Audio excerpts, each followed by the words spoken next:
Well, JT, talk about today. Are you happy with today? Because I thought you played pretty well.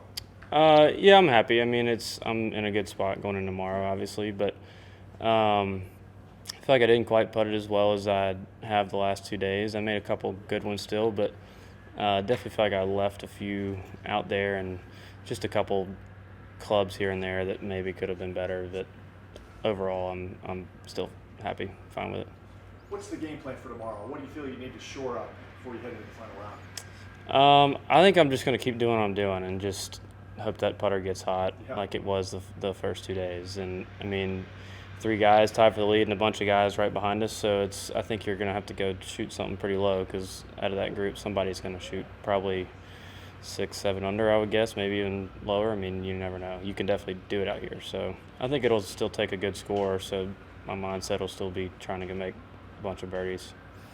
Talk about how fast these greens are, because the miss you had at 10, I thought you hit a good putt, and it caught that corner. They're sharp corners, aren't they? Yeah, I mean, you normally don't have to think about speed too much on short putts, I feel like, but they're so fast. Yeah. If it's got any break, that's a good example, actually. That was probably a right edge, right center putt, and I hit it exactly where I wanted to. I think it just was going a little too fast, and that's why it lipped out. I mean, it's definitely a factor. I mean, they're rolling so well, you can make a lot of putts, but you can leave yourself some putts that you kind of have to be a little defensive or at least think about it. So, but overall, I mean, they're so good. You can make a lot of them.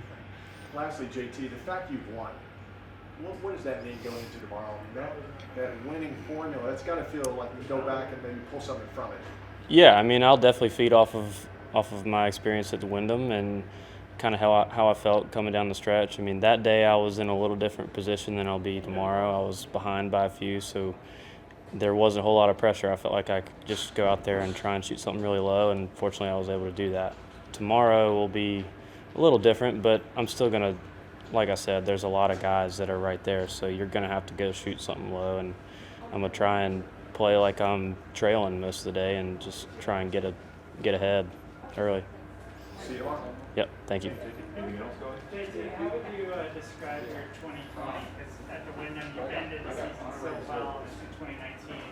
How would you describe 2020? Yeah, it's obviously been a roller coaster on and off the golf course, but I've had some flashes of some really good golf and some good finishes, and I've had some weeks where I felt like I didn't know where the golf ball was going, but that's pretty typical with any year. I mean, it's a long season. You're going to have your ups and downs, and overall, I'm happy with obviously where my game is now, and hopefully keep it going throughout the rest of the year. Are you referring to the time when on Twitter you were telling people that you were injured and it was just a bad score? Is that what you mean? No, not at all. I think you're talking about Bay Hill, maybe? Yes. Yeah, it was Bay Hill was actually the opposite. So I played terrible. I shot 83 or 4 or 5, something like that.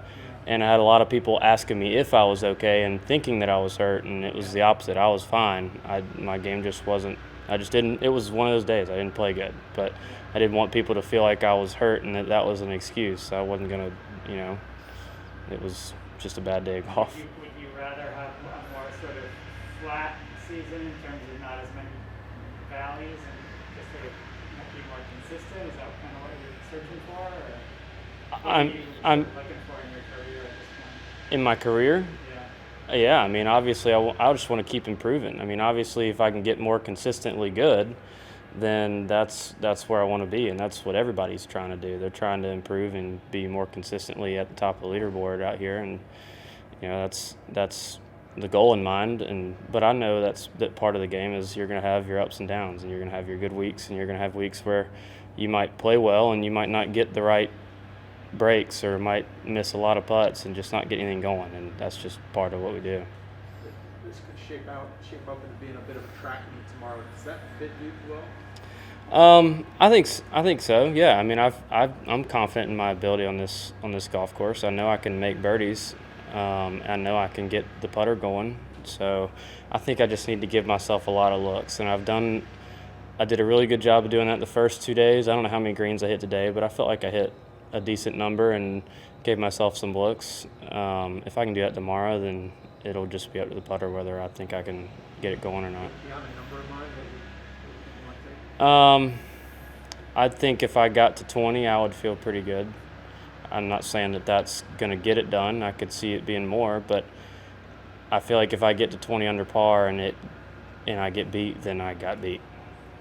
How's your grandpa doing, and is he gonna be texting you anything, words of advice tonight? Yeah, he's doing better.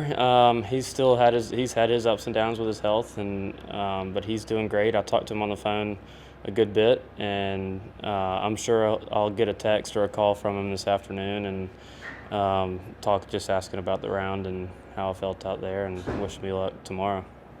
Who's your team over in Sea Island? Who you work with? In Sea Island, I work with Randy Myers in the gym, but as far as swing goes, I've always worked with a guy named John McNeely, who is in primarily the mountains in North Carolina, Diamond Creek.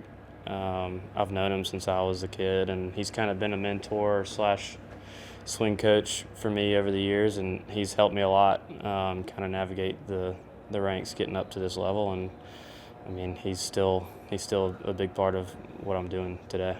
Right. Okay. Thanks, JT. Yep. Thanks, Appreciate guys. the time. Yep. Have a good evening. Yep.